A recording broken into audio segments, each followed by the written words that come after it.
Growing up, you can attest that whenever you did something wrong, your guardian or your parent, if they came to you and asked you, Helen, are you the one who ate sugar? Or are you the one who did this and this? And then you try to bring up an excuse and you say, no, it's Njoroge from next door who told me it was good. And you started making excuses for it. You can attest that you are given a beating of your lifetime. But I don't know whether you are among the children who said, Mommy, I did it. I'm the one who did it and I'm sorry. And if you are in those two categories, or you have ever witnessed, or you have a child and those two instances have ever happened, you will truly testify that whenever you try to give an excuse, you'll be given a beating for you and for other children that are even not born. And if you said, I did this, but I'm sorry, and you're told, go clean up, you will not be beaten as much as you would have been beaten when you denied it. I don't know why we never got the memo, because we would always have taken up the blame and said, I did it. Now, if you are the firstborn, that's a different story. Because if a younger child did something, you will be beaten even before they are beaten. Because why did you allow the child to do that when you are watching? You automatically become the bigger person. And we always thought that was unfair. But let me tell you, these parents were doing something to us that is so valuable. They were helping us not to sell our power cheaply. They were showing us that we are in charge of the power that is within us. Stay with me. How do you sell your power cheaply? Let me show you in diagrams. Remember the story of Adam and Eve and the serpent? That is a classic story of shifting the blame. Adam said, it's not me. It's the wife you gave me. So the Lord went to the wife. The wife said, no, it's not me. It's the serpent who deceived me. And guess who had the power and dominion over what was previously given to mankind? The serpent. The one who carries the blame is the one who takes responsibility. That is what you don't understand.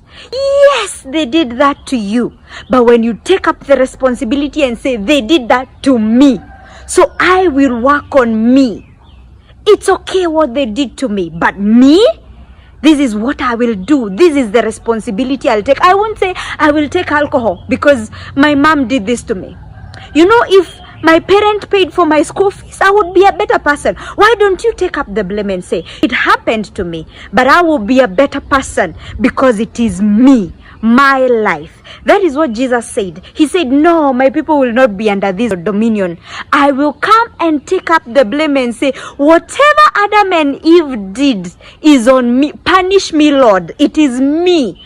Punish me. And that is how he took the sins of the world and went to the cross. And the wrath of God was poured on him. All of it. And nobody could have helped him. Why? He was paying the price. Because Adam was not man enough to do it. Eve was not woman enough to do it. And the serpent took the blame. But Jesus came and said, no, I want to take the blame. So do you want to take your power back? Whenever somebody does something to you, stop holding it over their head. Please take it as a responsibility and say, okay, you did that to me. It's all right. It's fine. There's a reason maybe you did that to me, and it's okay. I've learned. I am a better person. But to keep on saying, if he didn't do this to me, I would not have divorced him. He's the one who hit me so hard. Now all I see is violence and I hate men.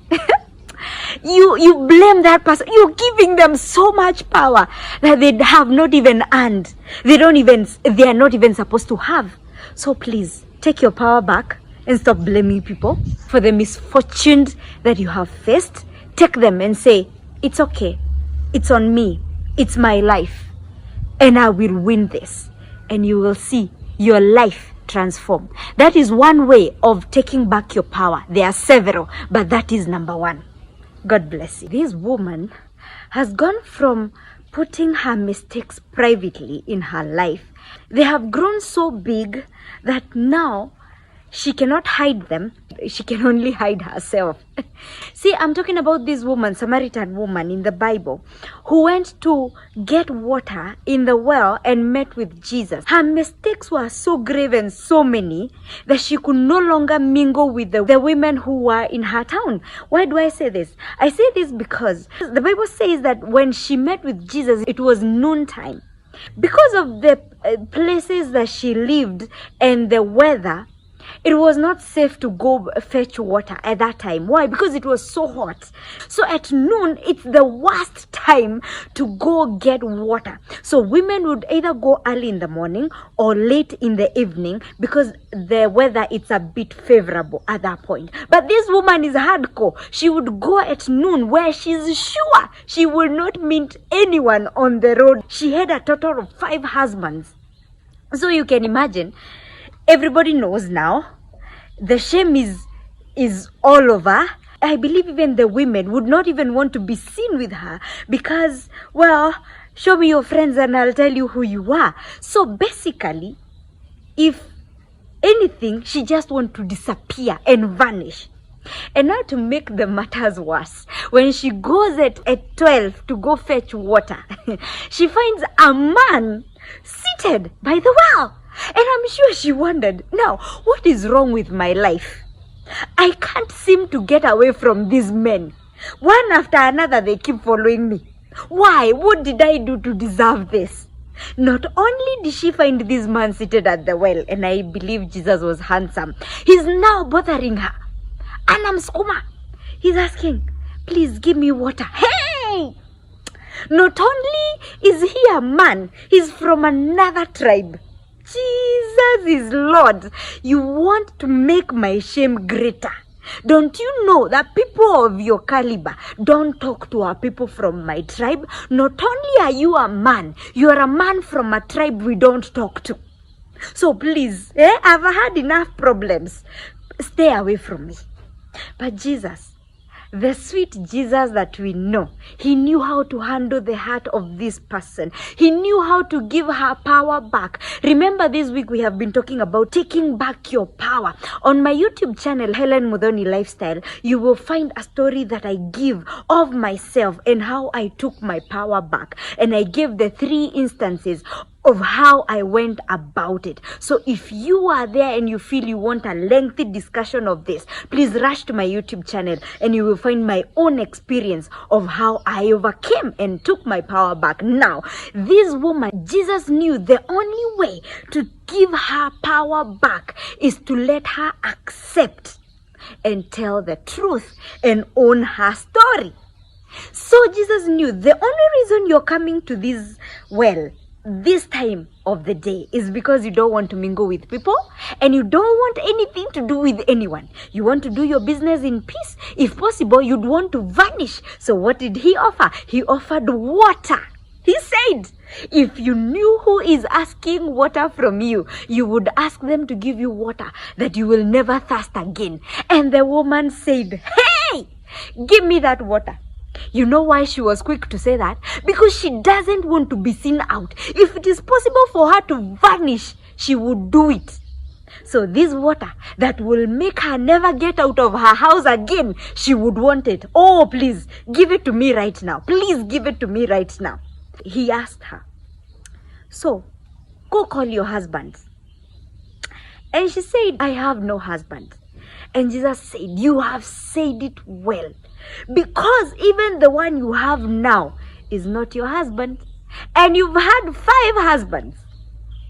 Jesus brought this woman to the realization and owning of the truth of her life. One way of owning and taking back your power is saying the truth. Accepting it and saying the truth.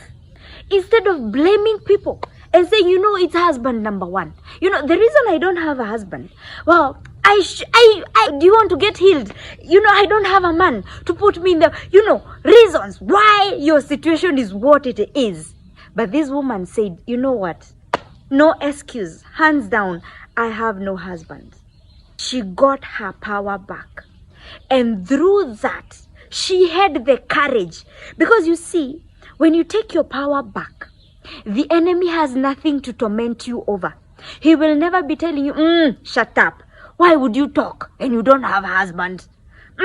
People like you go to fetch water when people are not awake so that you are not seen.